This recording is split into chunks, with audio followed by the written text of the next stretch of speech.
তো তোমরা তো সবাই জানো আমরা পুরুলিয়াতে ঘুরতে এসেছি। তো আজকে হচ্ছে পুরুলিয়ার সেকেন্ড ডে, কালকে চলে যাবো যদিও বাড়ি। তো মানে কি বলবো, পুরুলিয়া তো খুব সুন্দর জায়গা, ফার্স্ট টাইম এলাম আর সব জায়গায় ঘুরেছি, ভীষণই ভালো লেগেছে। আর সবচেয়ে বড় আকর্ষণ যেটা, সেটা হলো পুরুলিয়া ছৌ নৃত্য। তো পুরুলিয়া এসে ছৌ নৃত্য না দেখলে যেন মনে হয় কি যেন দেখিনি। তো আজকে ফাইনালি আমাদের যে যার সাথে আমরা এসেছি, সেই দাদা প্যাকেজ করেছে একটা ছৌ নৃত্যর। তো সেই জন্য আমাদের হোটেলে আজকে ছৌ নৃত্যের অ্যারেঞ্জমেন্ট হবে, এই 8টা থেকে শুরু হবে। তো চলো আমরা নিচে যাব।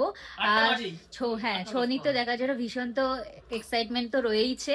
আসলে এই পুরুলিয়া ছৌ নৃত্যর থিমটা আমাদের বাড়ির সামনে একটা পুজো মণ্ডপে আমরা দেখেছিলাম, সে বলাকা ক্লাবের পুজো মণ্ডপে হয়েছিল প্রায় 2-3 বছর। তো হ্যাঁ, হ্যাঁ 4 বছর হয়ে গেছে, থিমটা আমরা দেখেছিলাম। পুরুলিয়া ছৌ এলো, দেখতে চলো, যাই হোক।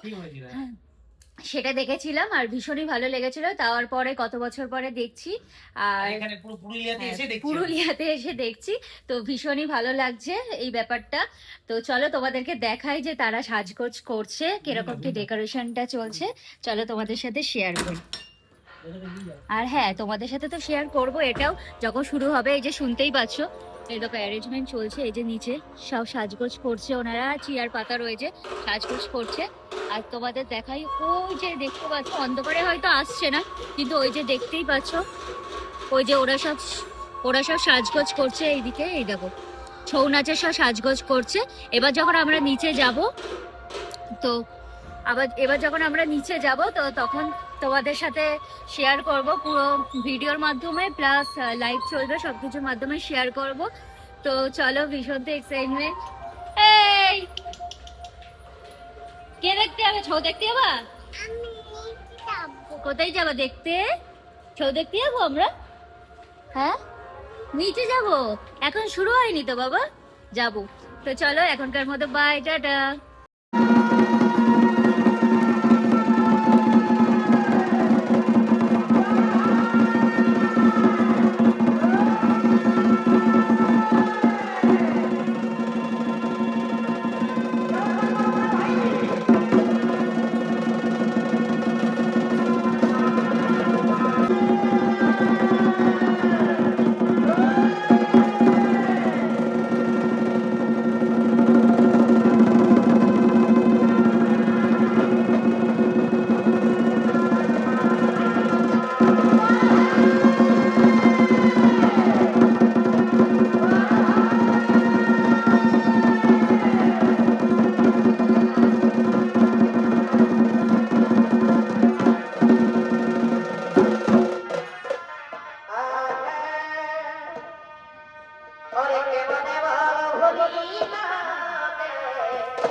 মা সরস্বতী মা সরস্বতী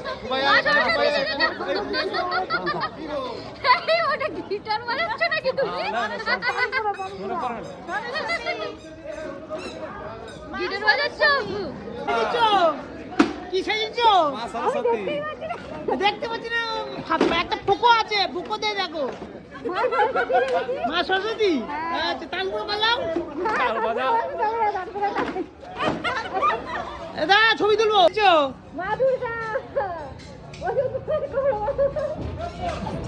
হ্যাঁ হয়েছে।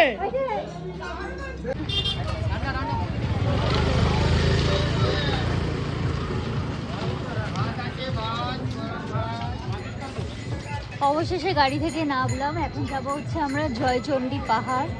বাবা, এখানে শুনলে কতগুলো সিঁড়ি, 233টা। জানি না, দুদিনে এনার্জি পুরো লস। আর আজকে একটু দেরি করেই বেরোনো হয়েছে, শরীরে একদম এনার্জি নেই, একদমই ভালো লাগছে না। তাও মায়ের মন্দির বলে কথা, সামনে পাহাড় উঠতে তো ইচ্ছা করছে, দেখি কতদূর যেতে পারি, তাই না? ভগবান যদি চায় ওপরে উঠতে পারবো, তাহলে ওইটুকুনি অর্ধেক ইতি গজ, বাদ বাকিটা তুমি উঠে ছবি তুলে নিয়ে এসো, আমি দেখে নেবো। আর পাচ্ছি না আজকে। কটা সিঁড়ি? 233 বলছে তো। চলো উপরে গিয়ে ছবি ভিডিও করে দেখাবো। হ্যাঁ, ওরে বাবা, গোনো সিঁড়ি গোনো। ওর বাবা, আমি তো গুনতে পারবো না, গুনতে গেলে আমি আর উঠতেই পারবো না। কেমন এক্সপিরিয়েন্স জয়চণ্ডী মন্দির ওটার? বলো বলো। হাসি, আমার অবস্থা কাহিল, পারছি না আর উঠতে। ঠাকুরের নাম করতে করতে উঠছি। সব আমার কাছে দিয়ে রেখে দিয়েছে যে মা, আমার মা দেখছে, কিন্তু দেখবে কিন্তু দেখো কি হয়েছে। না, বলে রাখলাম।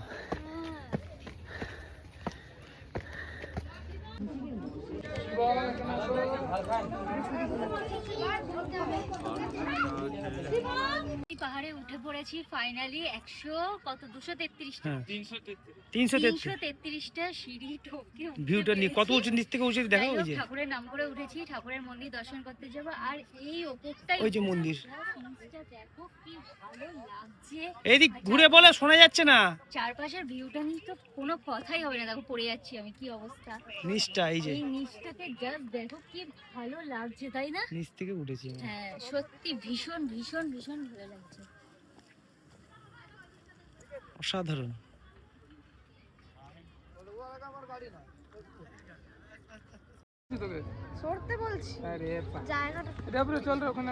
দেখো কত উপরে উঠেছে, বারণ করলে শোনে না। জাস্ট চারপাশের ভিউটা দেখো। ওই দেখো রাস্তা দিয়ে গাড়ি যাচ্ছে।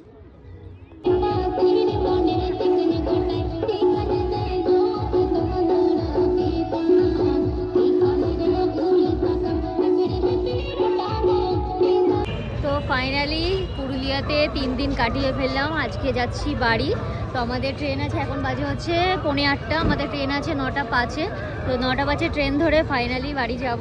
তো এই 3টে দিন বাড়ির বাইরে কাটিয়েছিলাম, তো এখন ফাইনালি বাড়ি যাব। মানে যতই বাইরে থাকি না কেন, নিজের বাড়িটা একটা অন্যরকম জায়গা। কতদিন পর আবার সেই নিজের বিছানায় গিয়ে শুবো, সেটাই ভাবছি।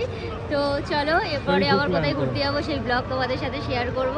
এই ব্লগটা এখানেই শেষ করলাম, চলো বাই।